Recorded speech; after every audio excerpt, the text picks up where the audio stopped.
Released in 1991 by Taito, Puli Lula is a basic beat-em-up action game. Player 1 controls Zack and player 2 controls Mel, who is based upon Little Bo Peep, believe it or not. Both characters are identical control-wise, although Mel kinda looks better in some cases. The flow of the game consists of fighting through enemies until the player reaches the boss at the end of the area. So as you can see, it's not exactly a game with groundbreaking ideas, but that's okay. I'm showing you the Japanese version of Puli Lula on this show, so you get to see the huge female legs sticking out of the wall with a door in the middle of them, from which pink elephants would occasionally escape.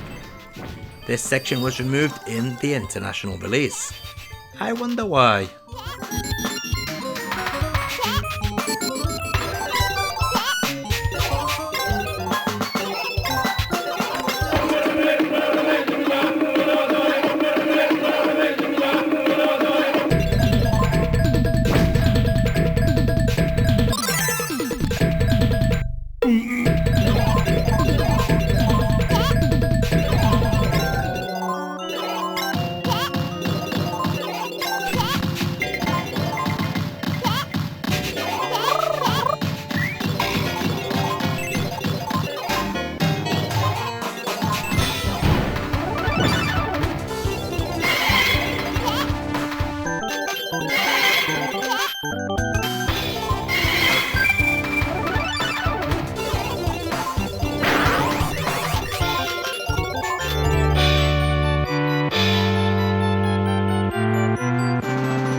The first port of Puli Lula appeared on the Fujitsu FM Towns.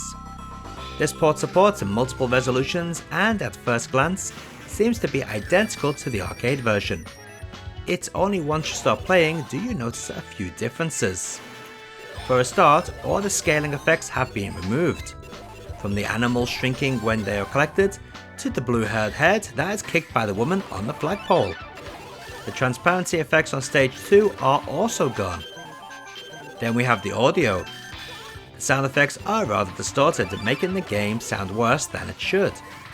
This is quite disappointing as the background music is spot on.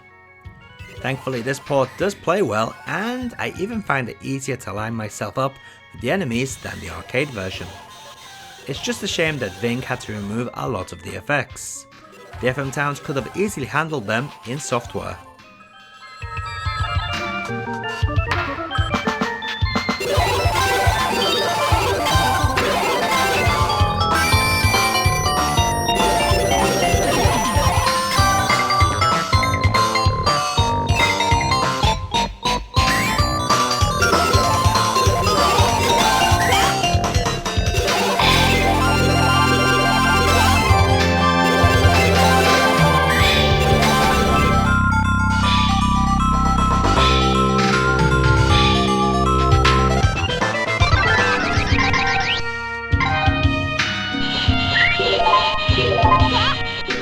Xing brought Puli Lula to the PlayStation as part of the Arcade Gears collection.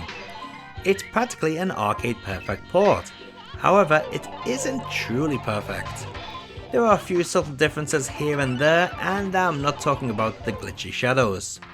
That's just this game not emulating well. To be honest though, you'd probably not notice any difference between this and the arcade version unless you were playing both versions side by side.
Finally, we have the Saturn port, which is also from Xing and part of the Arcade Gears collection.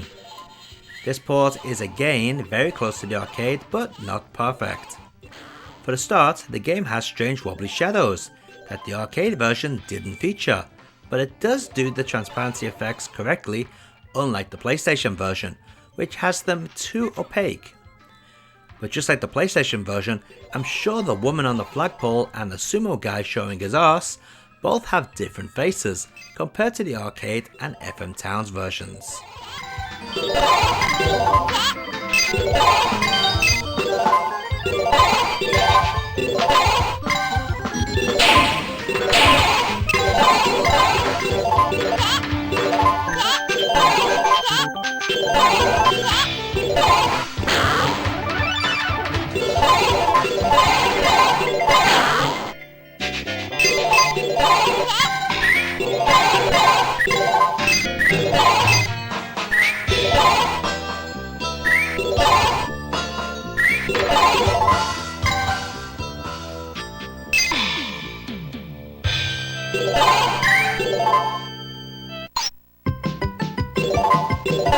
And let's take a look at all those versions of Puri Lula running side by side.